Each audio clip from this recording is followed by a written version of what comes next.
Hello viewers, আজকে কথা বলবো কথা সাহিত্যিক হুমায়ুন আহমেদের জনপ্রিয় উপন্যাস অপেক্ষা নিয়ে।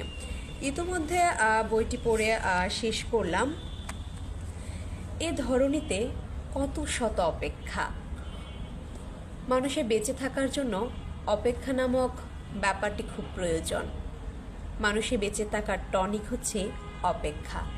এখানে অপেক্ষা হচ্ছে চালিকা শক্তি। এই অপেক্ষা বলতে কারোর জন্য বসে থাকা বোঝায় না।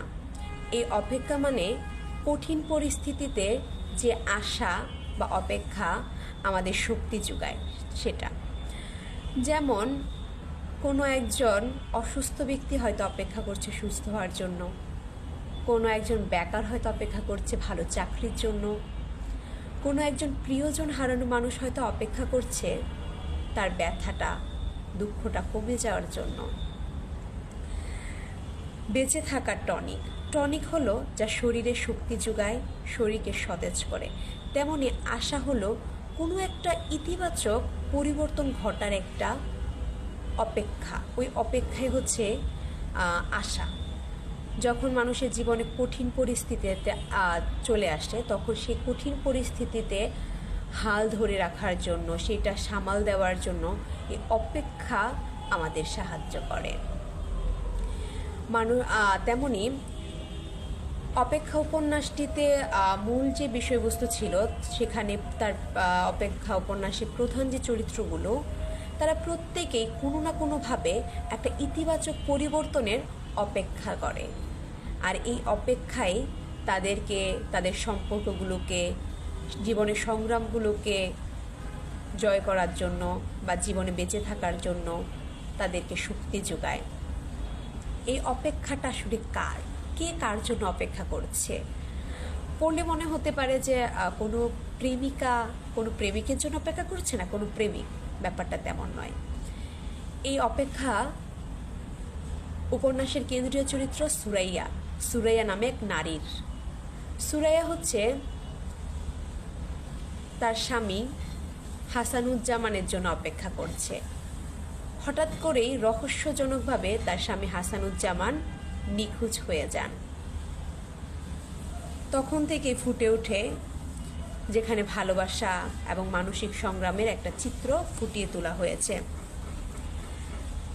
সুরাইয়া তার স্বামীকে হারিয়ে যে মানসিক সংগ্রামের মধ্য দিয়ে যায়, সেটিকে দেখানো হয়েছে। তবে শুধুমাত্র মানসিক সংগ্রাম বা টানাপোড়েন বা মধ্যবিত্ত পরিবারের গল্পটাই না, এখানে ভালোবাসার গভীরতাটাও তুলে ধরা হয়েছে। সুরাইয়া বিশ্বাস করে তার ছেলে ইমনের বিয়ের রাত্রে তার স্বামী হাসানুজ্জামান ফিরে আসবে। তবে কি সত্যি ফিরে এসেছিল হাসানুজ্জামান ইমনের বিয়ের রাত্রে? আর কার সাথে এবার বিয়ে হয় ইমনের? সেখানে আরও কিছু সুন্দর সুন্দর গল্প, সুরাইয়ার মানসিক টানাপোড়েন, ইমনের বড় হয়ে ওঠা, তার মেয়ে সুপ্রভার জন্ম এবং অভিমান করে ছোট্ট সুপ্রভার মৃত্যুটা, তার ছোট কাকা তার মামার বাড়িতে চলে যাওয়া, এই যে একটা গল্পের ধাঁচ, সেখানে ভালোবাসা, অভিমান, আরও বিভিন্ন কিছু দেখানো হয়েছে। এবং একটা অপেক্ষাকে, প্রতি মুহূর্ত একটা অপেক্ষা কিভাবে একটা নারীর জীবনকে পরিবর্তিত করতেছে, তার মানসিক অবস্থা থেকে কীভাবে পরিবর্তন করছে। আসলে এই বইটিতে মূল আরেকটা যে লাইন বা কথাকে বলা হয়েছে, সেটা হচ্ছে প্রত্যেকটা খারাপ সময়ের পরে একটা ভালো সময় আসে। হুমায়ুন আহমেদ এখানে অনেক সুন্দর সুন্দর কথা বলেছেন। যেমন আমার একটা লাইন ভীষণভাবে যেটা ভালো লেগেছে, যে পৃথিবীতে সবচেয়ে সুন্দর যে জিনিসগুলো, সেগুলো বিনামূল্যে পাওয়া যায়। যেমন রাতের জ্যোৎস্না, বৃষ্টি, এই জিনিসগুলো আরও অনেক সুন্দর সুন্দর। যারা এখনও অপেক্ষা পড়েননি, আমি জানি অনেকেই উপন্যাস পড়ে বা না পড়ুক, হুমায়ুন আহমেদের উপন্যাস কম বেশি সবাই পড়ে এবং অপেক্ষা হয়তো অনেকের পড়া হয়ে গেছে। আমি হয়তো পড়তে লেট করে ফেলেছি, এখন আমার পড়া শেষ। তারপরেও যদি যারা পড়ে না থাকেন, আমি বলতে পারি পড়ে ফেলতে পারেন। আসলে এই অপেক্ষা হচ্ছে ভালোবাসার শুদ্ধতম চিহ্ন। কাউকে গভীরভাবে যখন আপনি ভালোবাসবেন, তখন তার জন্য যে অপেক্ষা অবশ্যই ভীষণ রকম কঠিন হয়। আর আমরা কখনোই মৃতের জন্য অপেক্ষা করি না, জীবিতের জন্যই অপেক্ষা করি।